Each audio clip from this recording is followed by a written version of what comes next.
होरी की फसल सारी की सारी डांड की भेंट हो चुकी थी। वैशाख तो किसी तरह कटा, मगर जेठ लगते लगते घर में अनाज का एक दाना न रहा। पांच पांच पेट खाने वाले और घर में अनाज नदारद, दोनों जून न मिले। एक जून तो मिलना ही चाहिए। भर पेट न मिले, आधा पेट तो मिले। निराहार कोई कै दिन रह सकता है, और उधार ले तो किससे? और गांव के सभी छोटे बड़े महाजनों से तो मुंह चुराना पड़ता था। मजूरी भी करे तो किसकी? जेठ में अपना ही काम ढेर था। ऊख की सिंचाई लगी हुई थी, लेकिन खाली पेट मेहनत भी कैसे हो, सांझ हो गई थी। छोटा बच्चा रो रहा था। माँ को भोजन न मिले तो दूध कहाँ से निकले? सोना परिस्थिति समझती थी, मगर रूपा क्या समझे, बार बार रोटी रोटी चिल्ला रही थी। दिन भर तो कच्ची अमिया से जी बहला, मगर अब तो कोई ठोस चीज चाहिए। होरी दुलारी सहुआ इनसे अनाज उधार मांगने गया था, पर वह दुकान बंद करके पैठ चली गई थी। मंगरू साह ने केवल इनकार ही न किया, लताड़ भी दी। उधार मांगने चले हैं, 3 साल से धेला सूद नहीं दिया, उस पर उधार दिए जाओ, अब आकबत में देंगे। खोटी नियत हो जाती है तो यही हाल होता है। भगवान से भी यह अनीति नहीं देखी जाती। कारकुन की डांट पड़ी तो कैसे चुपके से रुपए उगल दिए। मेरे रुपए रुपए ही नहीं है, और मेहरिया है कि उसका मिजाज ही नहीं मिलता। वहां से रुआसा होकर उदास बैठा था कि पुन्नी आग लेने आई। रसोई के द्वार पर जाकर देखा तो अंधेरा पड़ा हुआ था। बोली, आज रोटी नहीं बना रही हो क्या भाभी जी? अब तो बेला हो गई। जब से गोबर भागा था, पुन्नी और धनिया में बोलचाल हो गई थी। होरी का एहसान भी मानने लगी थी। हीरा को अब वह गालियां देती थी, हत्यारा, गोहत्या करके भागा। मुंह में कालिख लगी है, घर कैसे आए? और आए भी तो घर के अंदर पांव न रखने दूं। गोहत्या करते इसे लाज भी न आई। बहुत अच्छा होता, पुलिस बांध कर ले जाती और चक्की पिसवाती, और धनिया कोई बहाना न कर सकी। बोली, रोटी कहाँ से बने? घर में दाना तो है ही नहीं। तेरे मेहतों ने बिरादरी का पेट भर दिया, बाल बच्चे मरे या जिए, अब बिरादरी झांकती तक नहीं। पुन्नी की फसल अच्छी हुई थी, और वह स्वीकार करती थी कि यह होरी का पुरुषार्थ है। हीरा के साथ कभी इतनी बरकत न हुई थी। बोली, अनाज मेरे घर से क्यों नहीं मंगवा लिया? वह भी तो मेहतों ही की कमाई है कि किसी और की? सुख के दिन आए तो लड़ लेना, दुख तो साथ रोने ही से कटता है। मैं क्या ऐसी अंधी हूँ कि आदमी का दिल नहीं पहचानती? मेहतों ने न संभाला होता तो आज मुझे कहाँ शरण मिलती। वह उल्टे पांव लौटी और सोना को भी साथ लेती गई। एक क्षण में 2 डल्ले अनाज से भरे लाकर आंगन में रख दिए। 2 मन से कम जौ न था। धनिया अभी कुछ कहने न पाई थी कि वह फिर चल दी, और एक क्षण में एक बड़ी सी टोकरी अरहर की दाल से भरी हुई लाकर रख दी और बोली, चलो मैं आग जलाए देती हूँ। धनिया ने देखा तो जौ के ऊपर एक छोटी सी डलिया में 4-5 सेर आटा भी था। आज जीवन में पहली बार वह परास्त हुई। आंखों में प्रेम और कृतज्ञता के मोती भरकर बोली, सब का सब उठा लाई कि घर में भी कुछ छोड़ा, कहीं भाग जाता था। आंगन में बच्चा खटोले पर पड़ा रो रहा था। पुनिया उसे गोद में लेकर दुलराती हुई बोली, तुम्हारी दया से अभी बहुत है भाभी जी, और 15 मन तो जौ हुआ है, और 10 मन गेहूं, 5 मन मटर हुआ। तुमसे क्या छिपाना है? दोनों घरों का काम चल जाएगा। 2-3 महीने में फिर मकई हो जाएगी। आगे भगवान मालिक है। जुनिया ने आकर अंचल से छोटी सास के चरण छुए। पुनिया ने असीस दिया। सोना आग जलाने चली। रूपा ने पानी के लिए कलसा उठाया। रुकी हुई गाड़ी चल निकली। जल में अवरोध के कारण जो चक्कर था, फेन था, शोर था, गति की तीव्रता थी, वह अवरोध के हट जाने से शांत मधुर ध्वनि के साथ सम धीमी एक रस धार में बहने लगी। पुनिया बोली, महतो को डांड देने की ऐसी जल्दी क्या पड़ी थी? धनिया ने कहा, बिरादरी में सुरखरू कैसे होते? जभा भी बुरा न मानो तो एक बात कहूँ। ज कहे, बुरा क्यों मानूंगी? ज न कहूंगी, कहीं तुम बिगड़ने न लगो। ज कहती हूँ, कुछ न बोलूंगी, कह तो। ज तुम्हें जुनिया को घर में रखना न चाहिए था। ज करती वह डूबी मरती थी। जज मेरे घर में रख देती, तब तो कोई कुछ न कहता। जज तो तू आज कहती है, उस दिन भेज देती तो झाड़ू लेकर दौड़ती। जजत ने खर्च में तो गोबर का ब्याह हो जाता। होनहार को कौन टाल सकता है, पगली अभी इतने ही से गला नहीं छूटा। भोला अब अपनी गाय के दाम मांग रहा है। तब तो गाय दी थी कि मेरी सगाई कहीं ठीक कर दो, अब कहता है मुझे सगाई नहीं करनी, मेरे रुपए दे दो। उसके दोनों बेटे लाठी लिए फिरते हैं। हमारे कौन बैठा है जो उससे लड़े आ। इस सत्यानाशी गाय ने आकर चौपट कर दिया। कुछ और बातें करके पुनिया आग लेकर चली गई। होरी सब कुछ देख रहा था।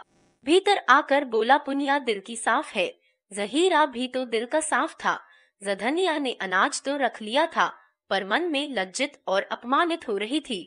यह दिनों का फेर है कि आज उसे यह नीचा देखना पड़ा। तू किसी का औसान नहीं मानती, यही तुझ में बुराई है। औसान क्यों मानूं? मेरा आदमी उसकी गिरस्ती के पीछे जान नहीं दे रहा है। फिर मैंने दान थोड़े ही लिया है, उसका एक एक दाना भर दूंगी। भर के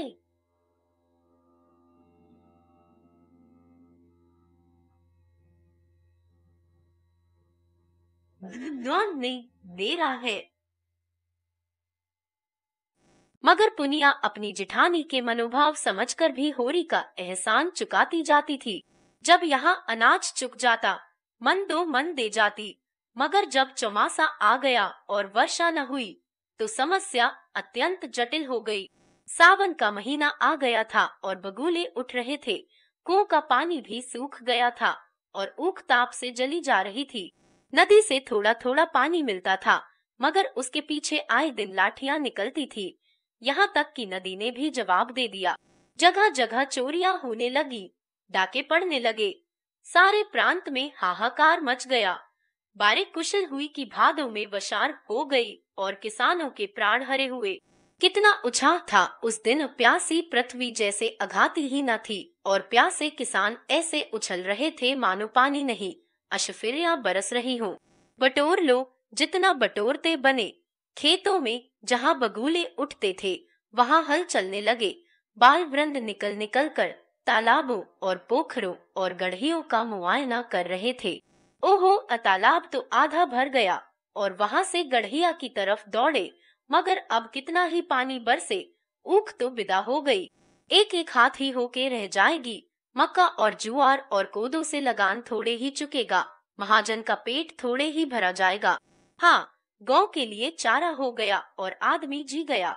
जब माघ बीत गया और भोला के रुपए न मिले, तो एक दिन वह झल्लाया हुआ होरी के घर आधम का और बोला, यही है तुम्हारा कौल। इसी मुंह से तुमने ऊख पेर कर मेरे रुपए देने का वादा किया था। अब तो ऊख पेर चुके, लाओ रुपए मेरे हाथ में। होरी जब अपनी विपत्ति सुनाकर और सब तरह चिरौरी करके हार गया और भोला द्वार से न हटा, तो उसने झुंझला कर कहा, तुम्हें तो इस बखत तो मेरे पास रुपए नहीं है और न मुझे कहीं उधार ही मिल सकते हैं। मैं कहाँ से लाऊं? दाने दाने की तंगी हो रही है। विश्वास न हो, घर में आकर देख लो, जो कुछ मिले उठा ले जाओ। भोला ने निर्मम भाव से कहा, मैं तुम्हारे घर में क्यों तलाशी लेने जाऊं, और ना मुझे इससे मतलब है कि तुम्हारे पास रुपए हैं या नहीं। तुमने ऊख पेर कर रुपए देने को कहा था, ऊख पेर चुके, अब मेरे रुपए मेरे हवाले करो। तो फिर जो कहो वह करूं। मैं क्या कहूं? जरे दोनों बैल खोल ले जाऊंगा। जहोरी ने उसकी ओर विस्मय भरी आंखों से देखा, मानो अपने कानों पर विश्वास न आया हो। फिर हतबुद्धि सा सिर झुकाकर रह गया। भोला क्या उसे भिखारी बनाकर छोड़ देना चाहते हैं? दोनों बैल चले गए, तब तो उसके दोनों हाथ ही कट जाएंगे। तीन स्वर में बोला, दोनों बैल ले लोगे तो मेरा सर्वनाश हो जाएगा। अगर तुम्हारा धर्म यही कहता है तो खोल ले जाओ। जरे बनने बिगड़ने की मुझे परवाह नहीं है, मुझे अपने रुपए चाहिए। जरे बरजो मैं कह दूं मैंने रुपए दे दिए।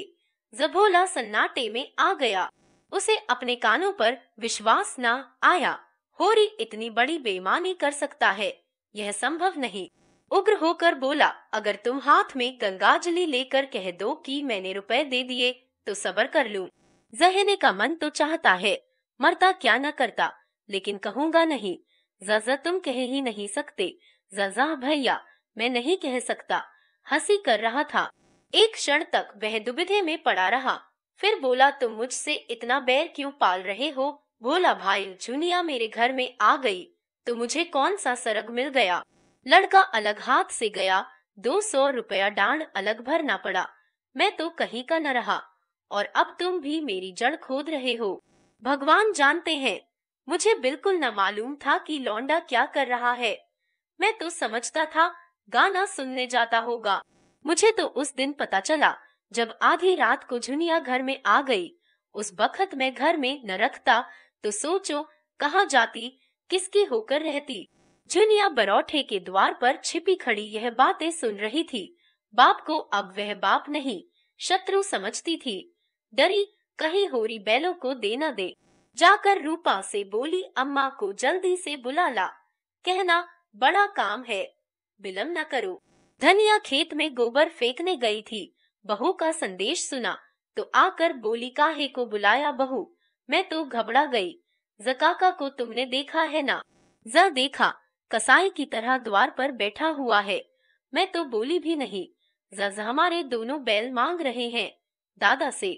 जंदिया के पेट की आंतें भीतर सिमट गई। दोनों बैल मांग रहे हैं। जजा कहते हैं या तो हमारे रुपए दो या हम दोनों बैल खोल ले जाएंगे।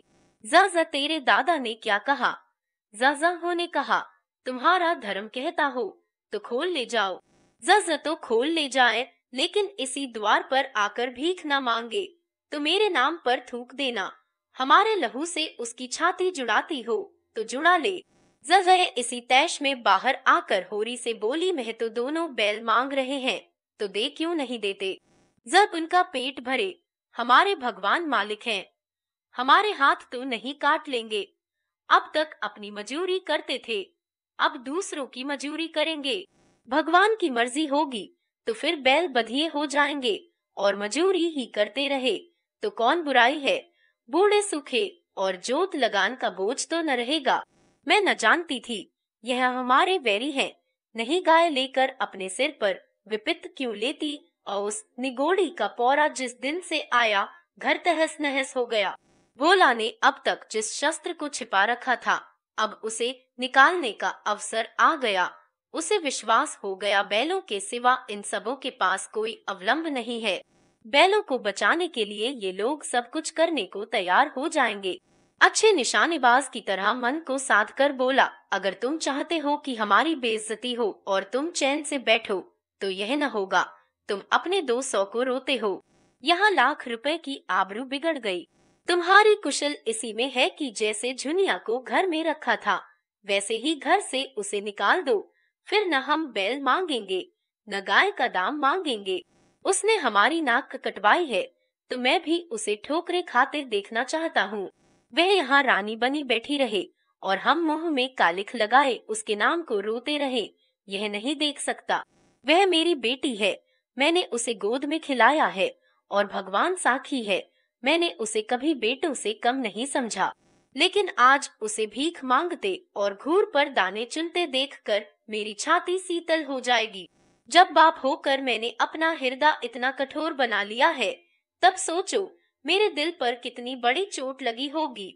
इस मुहजली ने 7 पुस्त का नाम डुबा दिया और तुम उसे घर में रखे हुए हो। यह मेरी छाती पर मूंग दलना नहीं तो और क्या है। अधनिया ने जैसे पत्थर की लकीर खींचते हुए कहा, तुम्हें तो मेरी भी सुन लो, जो बात तुम चाहते हो वह न होगी, 100 जन्म न होगी। झुनिया हमारी जान के साथ है। तुम बैल ही तो ले जाने को कहते हो, ले जाओ। अगर इससे तुम्हारी कटी हुई नाक जुड़ती हो तो जोड़ लो, पुरखों की आबरू बचती हो तो बचा लो। झुनिया से बुराई जरूर हुई। जिस दिन उसने मेरे घर में पांव रखा, मैं झाड़ू लेकर मारने उठी थी, लेकिन जब उसकी आंखों से झरझर आंसू बहने लगे तो मुझे उस पर दया आ गई। तुम अब बूढ़े हो गए, मैं तो पर आज भी तुम्हें सगाई की धुन सवार है, फिर वह तो अभी बच्चा है। भोला ने अपील भरी आंखों से होरी को देखा। सुनते हो होरी, इसकी बातें है, अब मेरा दोस्त नहीं, मैं बिना बैल लिए न जाऊंगा। होरी ने दृढ़ता से कहा, ले जाओ। ज फिर रोना मत कि मेरे बैल खोल ले गए। ज नहीं रोऊंगा। जब भोला बैलों की पगिया खोल ही रहा था कि झुनिया चकत्तीदार साड़ी पहने बच्चे को गोद में लिए बाहर निकल आई और किम्पत स्वर में बोली, काका लो, मैं इस घर से निकल जाती हूँ और जैसी तुम्हारी मनोकामना है उसी तरह भीख मांग कर अपना और बच्चे का पेट पालूंगी, और जब भीख भी न मिलेगी तो कहीं डूब मरूंगी। भोला खिसिया कर बोला, दूर हो मेरे सामने से, भगवान न करे मुझे फिर तेरा मुंह देखना पड़े। कुलिच्छनी, कुल कलंकिनी कहीं की, अब तेरे लिए डूब मरना ही उचित है। झुनिया ने उसकी ओर ताका भी नहीं। उसमें वह क्रोध था जो अपने को खा जाना चाहता है, जिसमें हिंसा नहीं आत्मसमर्पण है। धरती इस वक्त मुंह खोलकर उसे निगल लेती तो वह कितना धन्य मानती। उसने आगे कदम उठाया, लेकिन वह 2 कदम भी न गई थी कि धनिया ने दौड़कर उसे पकड़ लिया और हिंसा भरे स्नेह से बोली, तू कहाँ जाती है बहू, चल घर में, यह तेरा घर है, हमारे जीते भी और हमारे मरने के पीछे भी। डूब मरे वह जिसे अपनी संतान से बैर हो। इस भले आदमी को मुंह से ऐसी बात कहते लाज नहीं आती। मुझ पर धौंस जमाता है नीच, ले जा बैलों का रकत पी। झुनिया रोती हुई बोली, अम्मा, जब अपना बाप हो के मुझे धिक्कार रहा है तो मुझे डूब ही मरने दो। मुझ अभागिनी के कारण तो तुम्हें दुहक ही मिला। जब से आई तुम्हारा घर मिट्टी में मिल गया। तुमने इतने दिन मुझे जिस प्रेम से रखा माँ भी न रखती। भगवान मुझे फिर जन्म दे तो तुम्हारी कोख से दे, यही मेरी अभिलाषा है। बंशी बलिष्ठ युवक था। उसने भोला को जोर से धक्का दिया। भोला संभल न सका, गिर पड़ा। उठना चाहता था कि बंशी ने फिर एक घूंसा दिया। होरी दौड़ता हुआ आ रहा था।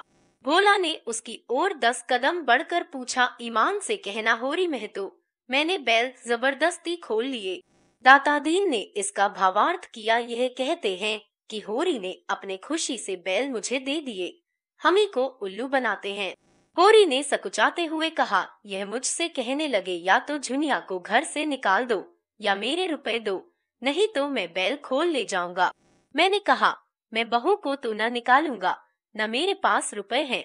अगर तुम्हारा धर्म कहे तो बैल खोल लो। बस मैंने इनके धर्म पर छोड़ दिया और इन्होंने बैल खोल लिए।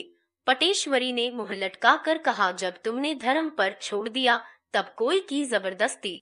उसके धर्म ने कहा, लिए जाता है, जाओ भैया, बैल तुम्हारे हैं।